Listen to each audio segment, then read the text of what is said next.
골프장에 어느 사람이 놀러를 가서 골프를 다 치고 라커룸에 가서 옷을 갈아입고 있었어요. 많은 사람들이 이제 옷을 갈아입고 있었죠. 그래서 핸드폰을 이렇게 옷 갈아입으려고 핸드폰을 이렇게 탁자 위에 올려놓고 이렇게 이제 옷을 갈아입고 있었어요. 따르릉 따르릉 핸드폰이 울렸어요. 어떤 사람이 핸드폰을 딱 받았어요. 여보세요? 여보 나야. 그래. 여보 나 아직도 골프장에 있어? 골프장에 있는데 당신은 어디야? 백화점에 왔는데 옷이 너무너무 싸. 이거 사면 안 돼? 그거 얼만데? 너무너무 싸. 세일해가지고 300만 원이래. 그래 사. 그랬어요. 여보 잠깐. 오늘 백화점에 오다가 잠깐 차 매장에 들렸는데 차 매장이 요즘에 너무너무 싸고 좋은 차가 나는데 차 사고 싶은데 사도 될까? 얼만데? 2억 조금 넘는 것 같아. 사. 여보 마지막으로 저기 어느 아는 사람이 좋은 별장이 하나가 있대요. 거기 별장 너무너무 좋은데 우리 그 별장 하나 사면 안 돼? 그거 얼만데? 한 20억 좀 넘는데. 그래 사. 계약해. 딱 끊었어. 그리고 이 남자가 하는 말이 뭔지 아세요? 이 핸드폰 주인이 누구예요? 그랬다는 거예요. 자기 와이프가 아닌데 그냥 막 다 들어. 그런데 더 중요한 것은 내 욕심과 내가 원하는 것을 채우는 것보다 하나님의 말씀과 성령으로 충만히 채우는 것이 더 소중한 건 줄로 믿습니다. 왜냐하면 내 영혼을 깨워주기 때문이에요. 그리고 보혜사 성령님은 나를 위로해 주시고 나를 알아주고 나를 위하여 기도해 주신다고 했기 때문에요. 그래서 어떠한 재물보다 어떠한 힘보다 명예보다 더 큰 행복은 성령님으로 내가 충만해지는 것이 아닌가 이렇게 생각을 해봅니다. 오늘 다윗의 사랑을 듬뿍 받았던 밧세바의 이야기가 나오는 거예요. 밧세바는 다윗에게 사랑을 많이 받은 부인 중에 한 명이었죠. 분명히 왕의 사랑을 듬뿍 받았고 자기의 아들 솔로몬을 왕 위에 다음으로 지명할 만큼 사랑을 많이 받았기 때문에 다윗에게 무슨 부탁을 해도 다윗은 다 들어줬겠죠. 차 사? 응, 사. 옷 사? 응, 사. 별장 필요해? 지어줄게. 이랬을 것 같아요. 오늘 성경에 보니까 헤브론에서 다윗이 난 아들이 6명, 그리고 저기 예루살렘으로 이사 와가지고 난 아들이 13명이었는데 많은 부인들과 많은 아들 중에서 특별하게 밧세바와 솔로몬을 사랑했던 것 같아요. 왜 그러냐면 성경에 보니까 솔로몬이 태어나고서 그의 별명을 여디디아라고 지었어요. 여디디아는 여호와가 그를 사랑하였다라는 의미예요. 여호와께 사랑을 입힘을 받았다라는 의미의 단어이기 때문에 그래요. 그래서 솔로몬과 밧세바는 다윗의 사랑뿐만 아니라 하나님의 사랑을 듬뿍 받았을 것 같아요. 그래서 참 삶이 참 풍족하고 사랑도 받고 아무 문제가 없었죠. 평탄한 삶을 살았어요. 행복한 삶을 살았어요. 너무나도 문제 없이 잘 살았던 사람이에요. 그리고 솔로몬에게 왕위를 물려주겠다고 약속까지 받았어요. 미래까지 보장받게 된 거죠. 그런데 문제가 생깁니다. 다윗이 이제 늙어가지고 다음 왕위를 물려주어야 되는 때가 왔어요. 그런데 이스라엘 전통에서는 지난 시간에 말씀드렸듯이 누가 왕위를 물려받아야 돼요? 장자인 사람이 물려받아야 돼요. 그때 당시에 장자가 누구였었냐면 아도니아였었죠. 그리고 다윗이 여태까지 싸우고 전쟁터에 나갔을 때 오른팔이 있었어요. 오른팔이 있었고 지금으로 말하면 대장군, 군을 통찰하는 사람이 있었어요. 군 사령관인 사람. 그 사람이 요압이었는데 요압도 누구 편에 있었냐면 아도니아 편에 있었어요. 솔로몬 편에 있었지 않았어요. 그리고 제사장 중에 제일 큰 대제사장도 아비아달이었는데 그도 역시 장자였던 아도니아를 따랐어요. 그래서 아도니아가 스스로 높여지고 자기를 위해 군대를 모을 수 있게 됐죠. 다윗의 오른팔. 나라의 제사장도 아도니아를 따랐던 거예요. 그래서 아도니아는 어떻게 했었어요? 자신이 힘이 생겼다고 생각을 해서 자기 사람들을 모으기 시작했어요. 그리고 자기가 스스로 높여져서 자기 부를 자랑하고 자기 집에서 파티를 열기 시작한 거예요. 그랬더니 사람들이 어떻게 해요? 권력에 휩싸여서 아도니아가 이제 왕이 됐나 보다 하고 아부하러 많은 신하들이 그의 집에 찾아가서 아부를 하기 시작했겠죠. 그랬더니 이 아도니아의 마음은 어떻겠어요? 야, 여봐. 저 많은 사람들이 이제 나를 따라오는구나. 더욱더 교만해지기 시작했어요. 자, 아도니아가 만약에 왕이 되면 그렇게 평탄하게 살고 아무 문제 없이 살았던 밧세바와 솔로몬은 어떻게 될까요? 우리 옛날 조선시대나 고려시대나 역사를 보면 그렇잖아요. 나와 반대되고 저 사람이 내 왕위를 위협하면 어떻게 돼요? 반드시 죽여버릴. 분명히 밧세바와 솔로몬도 그 위기를 알고 있었을 거예요. 아도니아가 점점 힘이 강해지고 스스로 왕이라고 칭하며 많은 신하들이 그들에게 몰려가는 거예요. 군대를 이끌고 군대의 장수도 그를 따르는 거예요. 나라의 대제사장도 그를 따르는 거예요. 아, 이제 어떡하지? 밧세바는 걱정하기 시작했어요. 죽을 위기에 있는 거예요. 당연하게 다윗이 죽으면 나도 죽고 내 아들도 죽겠구나라고 생각을 했겠죠. 육체의 떨림이 와요. 밤에 잠도 오지 않아요. 영혼은 피폐하고 말라가. 다윗이 끝까지 살아남아줘야 되는데 그럴 수는 없잖아요. 언젠간 죽을 수밖에 없는데 어떻게 해야 되지? 방법을 찾기에 너무도 힘들었을 것 같아요. 그래서 이 밧세바가 이렇게 생각하지 않았을까요?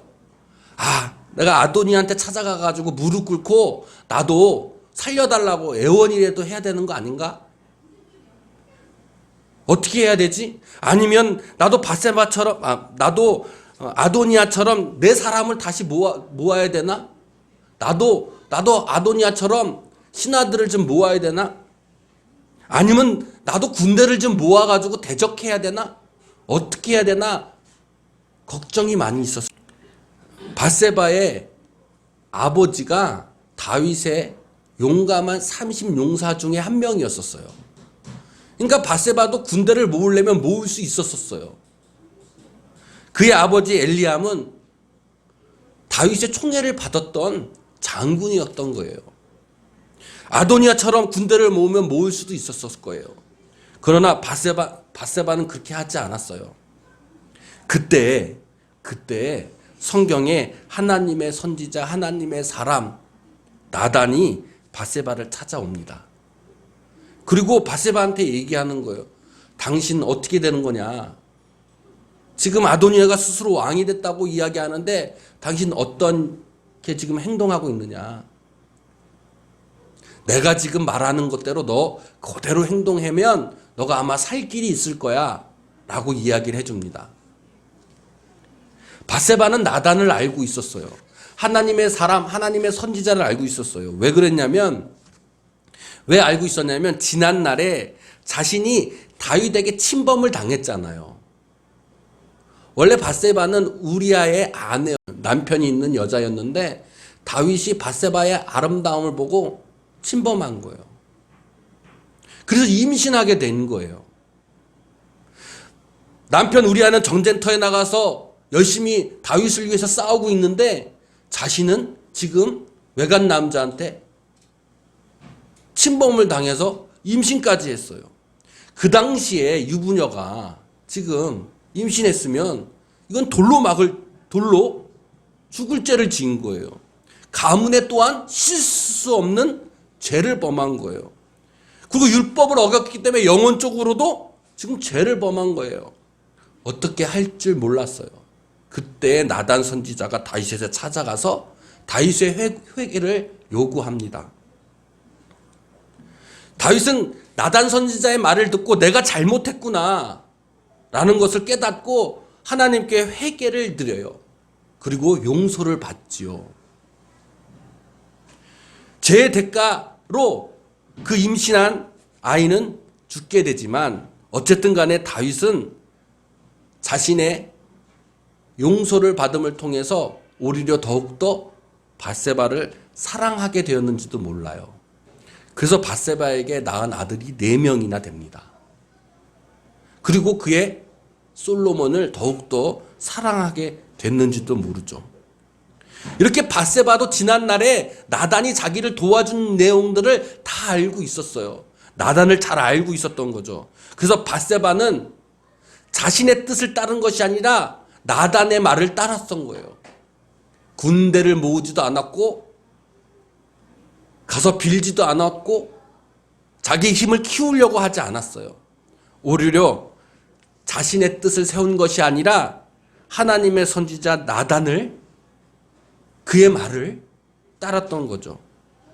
이번에도 하나님의 선지자 나단이 하나님이 그 나단을 시켜서 밧세바를 위해 기도하게 하시고 밧세바를 세우게 하시고 하나님은 선지자 나단을 통해서 문제를 해결하게 하셨던 거예요. 밧세바는 분명히 나단이 하나님의 사람이라는 것을 알고 늘 끊임없이 자기를 위해 기도해 주는 사람이라는 것을 믿고 나단이 시키는 대로 따라 했습니다. 자신을 의지한 것이 아니라 하나님의 사람을 의지하고 하나님의 뜻을 의지했던 거예요.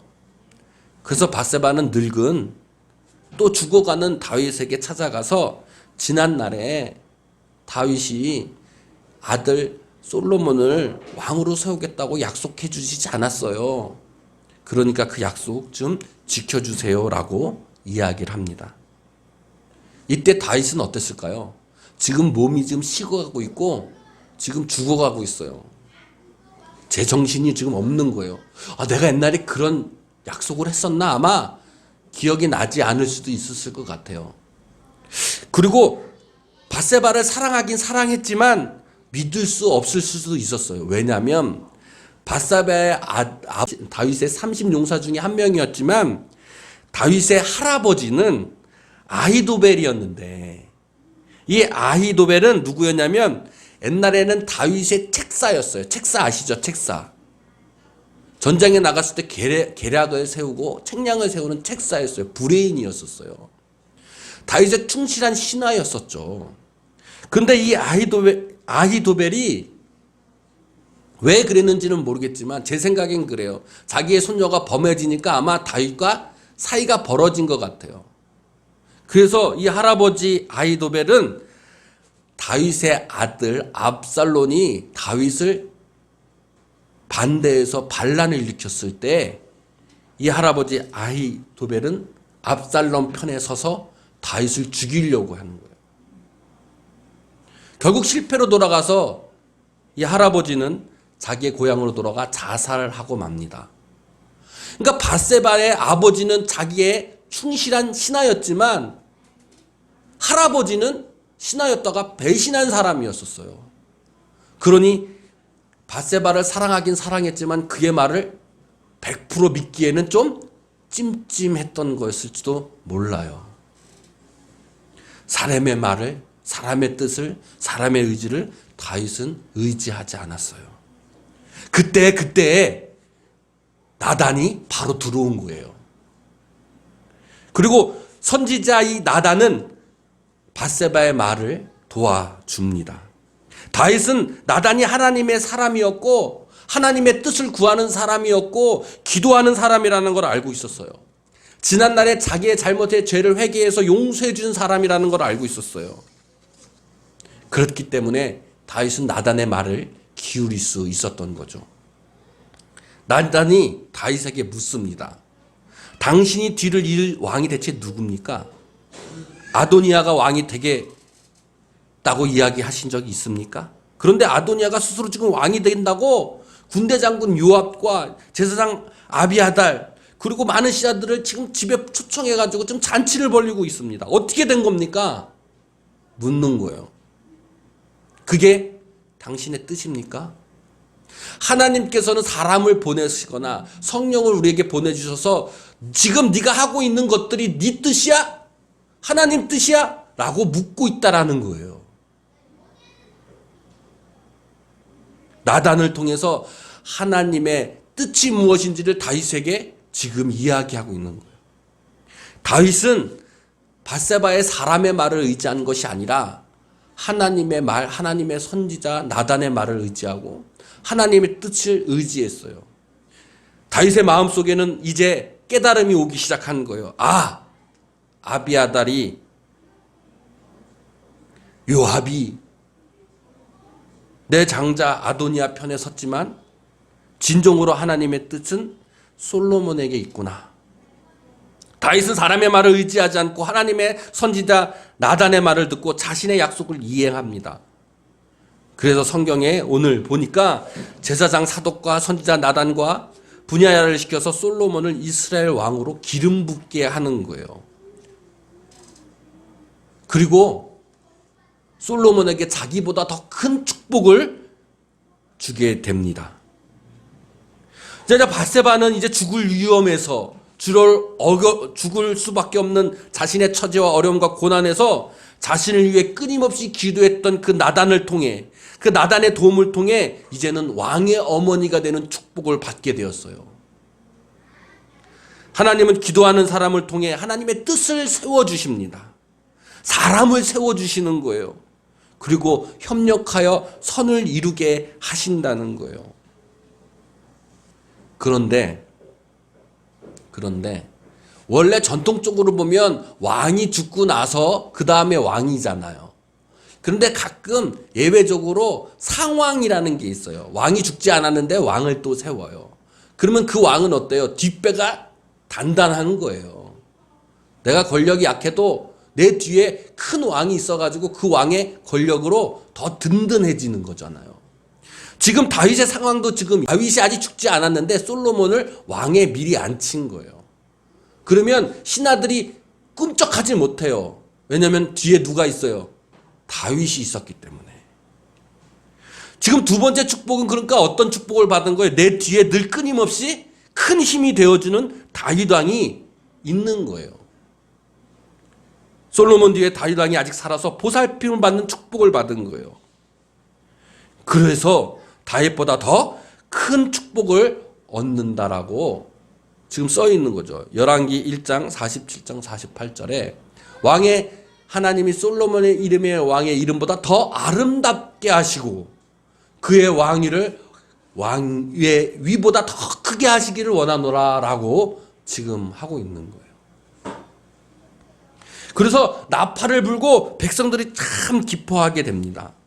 여러분 뒤에는 누군가 기도하는 사람이 있는 줄로 믿습니다. 그 기도뿐만 아니라 여러분 뒤에는 큰 하나님의 힘이 여러분 뒤에서 밀어주고 계시다는 거예요. 이제 상황은 역전됐어요. 이 상황을 모르고 있었던 아도니아는 자기 집에서 잔치를 벌이고 있었는데 저 밖에서 나팔 소리가 들리는 거예요. 이게 나팔 소리를 듣는다는 것은 뭐냐면 사람들을 모으기 위해서 나팔을 부르는 거예요. 그래서 아도니아는 이렇게 생각했을 거예요. 아마 자기 집에서 잔치를 벌이면서 저 나팔 소리가 이제 다윗이 죽었기 때문에 나를 부르는 거보다 라고 생각을 했던 것 같아요. 그런데 아비아달의 아들 요나단이 아도니아 집에 막 들어와서 소식을 전합니다. 아도니아는 물어요. 무슨 좋은 소식 갖고 왔어?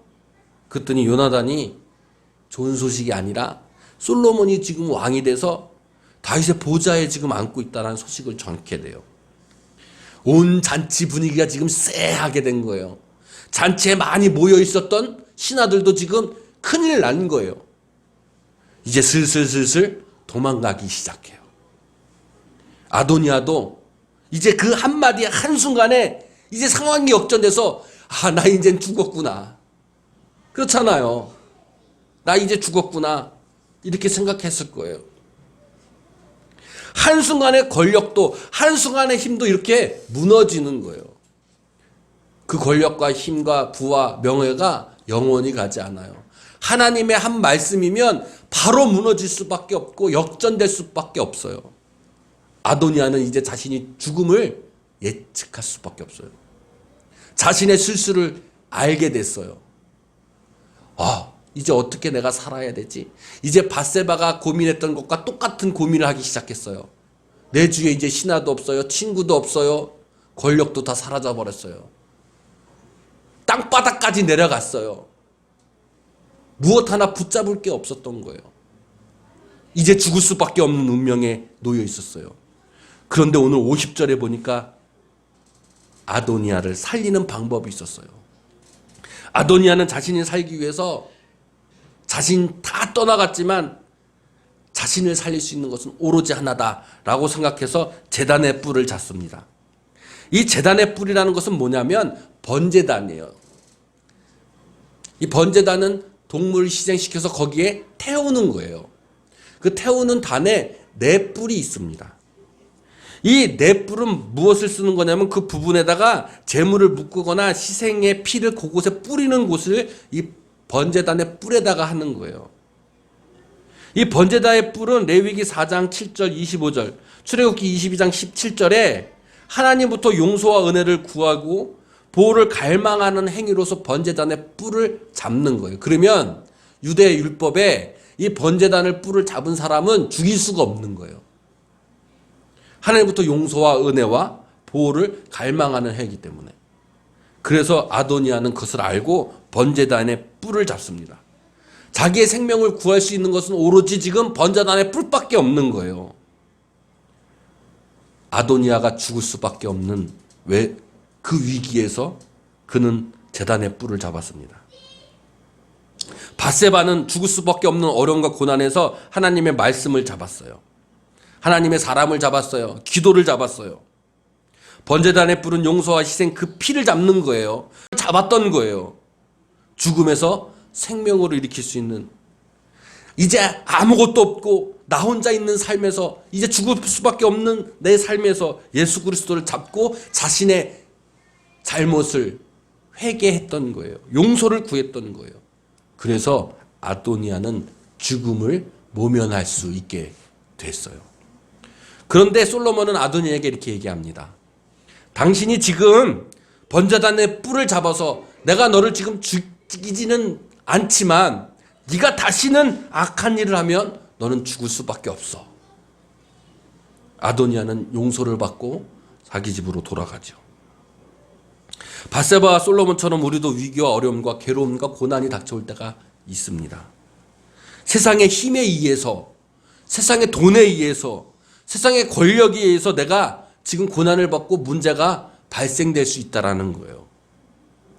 그런데 밧세바는 자신의 힘, 세상의 힘을 앞세우지 않고 지금 하나님의 기도와 하나님의 사람과 말씀을 앞세웠던 사람이에요. 그리고 때론 아도니아처럼 자기의 실수 때문에 세상에서 위기가 올 때가 있어요. 어려움과 문제가 닥칠 때도 있죠. 그리고 내 주위에 내 친구 하나 없이, 내 가족 없이 다 떠나가고 홀로 남아 있을 수도 있어요. 때로는 세상을 선택하면 당장 편안할 것 같고, 세상과 힘과 돈과 권력에 복종하면, 굴복하면 내가 당장은 지금 육체적으로 살 수 있을 것 같고 편안해질 수 있을 것 같지만 세상의 힘과 돈과 권력을 결코 영원하지 않다는 거예요. 세상의 방법으로 우리가 해결하려고 할 때가 있지만 결코 그 해결은 영원한 근본적인 해결이 되지 않는다는 거예요. 밧세바가 세상의 방법으로 해결했다면 아마 나단의 말씀대로 행하지 않고 자신의 아버지 30용사 중에 하나였던 엘리암에게 군대를 모으고 대적하게 했을 거예요. 그러면 백전백패였을 거예요. 아도니아도 같은 심정이었을 거예요. 우리가 어려움이 있을 때 지금 얼마나 우리는 하나님을 찾고 하나님께 기도했나요? 그리고 우리가 얼마만큼 하나님의 제단의 뿔을 지금 잡고 있나요? 마태복음 5장 10절에 이렇게 되어 있어요. 의를 위하여 핍박을 받는 자는 복이 있나니 천국이 그들의 것입니다. 의인은 하나님이 보시기 좋다고 승인하는 디카이오 순회죠. 세상이 보기 좋은 것이 아니라 하나님이 보기 좋다고 승인하는 거예요. 세상의 힘 권력으로 나를 시험하여도 나를 어렵게 하여도 오히려 예수 그리스도는 우리에게 복이 있다고 말씀하고 있어요. 왜 그럴까요? 왜 천국이 우리 것이라고 말씀하셨을까요? 세상의 힘과 권력과 돈으로 내가 어렵고 고난을 받을 때 내가 그것을 의지하고 내가 그것에 굴복하는 것이 아니라 오히려 하나님을 의지하게 되고 말씀을 붙잡게 되고 하나님께 기도할 수 있기 때문에 복이 된다는 거예요. 11절에 이어서 나로 말미암아 너희를 욕하고 박해하고 거짓으로 너희를 거슬러 모든 악을 말할 때에는 너희에게 복이 있다라고 말씀하고 12절에 기뻐하고 즐거워하라 하늘의 상이 너희에게 큼이다라고 말씀하고 있어요. 이 상은 그러니까 무슨 상이에요? 나를 위해 기도해 주시는 성령의 보혜사 성령의 크나큰 상인 거예요. 나를 위해 기도해 주고 내 백그라운드가 되시고 그리고 하나님을 의지할 수 있는 성령의 충만의 상이라는 거죠. 우리 이제 결단해야 됩니다. 우리도 밧세바와 솔로몬처럼 어려움이 생겼을 때 첫 번째로 하나님의 선지자 나단의 말씀을 듣고 따라 행해야 되고 끊임없이 기도해야 되는 거예요. 선지자 나단은 하나님의 사람이었습니다. 밧세바를 위해 기도한 사람이었어요. 그렇기 때문에 우리도 늘 우리가 품고 있는 태신자를 위해 기도하고 내 가족을 위해 기도해야 돼요. 그리고 지금도 여러분을 위해 기도하는 한 사람이 있다는 것을 잊지 마시길 바랍니다. 그 한 사람은 바로 예수 그리스도예요. 그리고 또한 함께 가는 교회 성도들이고 그리고 접니다. 목사입니다. 기도 제목을 나누고 서로 중보 기도하는 거요. 그것이야말로 하나님이 원하시는 기도인 줄로 믿습니다. 당신을 위해 누군가 기도하는 친구가 있다라는 거예요. 오늘 요한복음 15장 14절에 너희는 내가 명하는 대로 행하면 곧 나의 친구다라고 예수님은 말씀하고 계세요. 예수님이 친구 되어 주신다는 크나큰 축복인 거예요. 예수님은 나의 좋은 친구입니다. 아멘. 예수님은 여러분들을 위해서 지금 기도하고 계시고 있어요.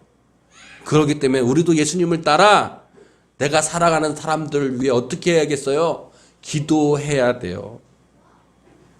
요한복음 15장 16절에 너희가 나를 택한 것이 아니요 내가 너희를 택하여 세웠다라고 말씀하고 계시는 거예요. 내가 그들을 위해 기도하면 그들이 세워질 줄로 믿습니다. 아멘. 하나님의 말씀에 선지자의 말씀을 따라 기도하면 여러분이 또한 세워지는 줄로 믿습니다. 아멘. 하나님은 우리를 세워주셔요. 성령님과 예수님은 우리를 세워주십니다.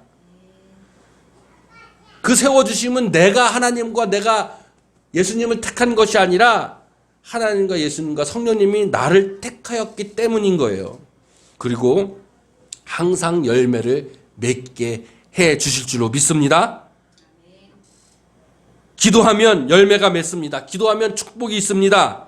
항상 열매가 있게 해서 예수님 이름으로 기도하면 하나님 아버지께서 무엇이든지 구하는 대로 다 이루어질 줄로 믿습니다.